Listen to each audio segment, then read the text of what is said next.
Hello everyone, कैसे हैं आप सभी। उम्मीद है आप सभी की पढ़ाई बहुत अच्छी चल रही होगी। आज फिर आ गया हूं मैं आपके सामने एक जेईई मेन का सवाल लेकर के।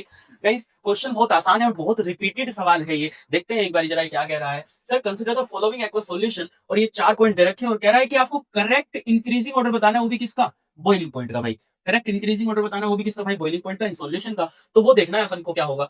तो भाई सबसे पहले आप जानते हैं कि जो बॉइलिंग पॉइंट है डेल्टा टीबी होता है, आई होता है इंटू में केबी इंटू में स्मॉल एम, राइट। यानी कि सर अगर एम की वैल्यू और आई की वैल्यू ज्यादा है तो डेल्टा टीबी की वैल्यू भी ज्यादा होगी। अरे हाँ या ना सर, केबी तो कांस्टेंट है, राइट। तो सबका आई देख लेते हैं। भाई ग्लूकोज है, नॉन इलेक्ट्रोलाइट है, आई की वैल्यू 1 हो जाएगी। भाई कैल्शियम क्लोराइड CaCl2, आई की वैल्यू 3 हो जाएगी। भाई यूरिया है तो आई की वैल्यू कितनी हो जाएगी गाइस, इसकी 1 हो जाएगी। Al2SO4 का ऑल्टराइज है तो आई की वैल्यू इसकी कितनी हो जाएगी गाइस, 5 हो जाएगी, राइट। अब आगे आता है एम की वैल्यू। एम की वैल्यू और सोल्व कर लेते हैं। भाई एम की अगर यहाँ पर देखा जाए तो कह रहा है सर 2.2 आप ऊपर रखो, नीचे जो है आप 180 रखो, यहाँ पर आप 125 रखो, इनटू में आप 1000 रखो। गाइस अगर इसे सोल्व करते हैं अपन, अगर इसे अपन सोल्व करते हैं तो सोल्व करने के बाद 125 से ये 8 आ जाएगा और ये मेरे पास आंसर आ जाएगा 0.01, right. In a similar way अगर मैं इसको निकालता हूं तो 1.9। भाई CaCl2 का मोलर मास कितना हो जाएगा, 111, और ये 250 होता है, ये कितना होता है, 1000 होता है। गाइस जैसे ही मैं इसको सोल्व करूंगा तो ये कितना आ जाएगा, ये आ जाएगा 0.07, ये आ जाएगा 0.07।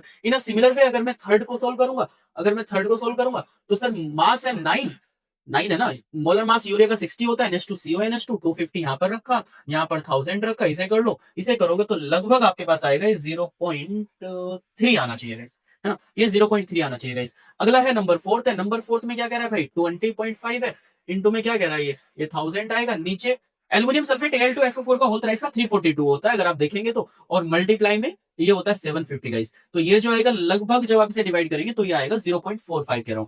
तो अब आई और एम की वैल्यू देख लो गाइस, किसकी ज्यादा है। आई और एम की वैल्यू देख लो किसकी ज्यादा है। यहाँ तो नहीं होगी, फर्स्ट तो नहीं होगा सर। फिर सेकंड देखा जाए तो 3 इंटू 0.07, यानी कि यहाँ पर वैल्यू आएगी कितनी, 0.21, है ना। इनकी मल्टीप्लाई करने पे कितना आएगा, 0.01 ही आएगा। इनकी मल्टीप्लाई करने पे कितना आएगा, 1 इंटू 0.3, तो ये 0.30 आएगा। सर इनकी मल्टीप्लाई करने पे कितना आएगा, ये आएगा भाई 5 5 25, 5 5 25, और भाई 5 4 20 और 2 22, यानी कि 2.25। तो सबसे ज्यादा गाइस फोर्थ आ रहा है। फोर्थ के बाद कौन सा आ रहा है, फिर थर्ड आ रहा है। थर्ड के बाद कौन सा आ रहा है, सेकंड आ रहा है। फिर कौन सा आ रहा है, फर्स्ट आ रहा है। उम्मीद है सवाल समझ में आया होगा और बहुत इजी सवाल है गाइस। मिलते हैं अगले सवाल में, पढ़ते रहिए, तब तक के लिए थैंक यू।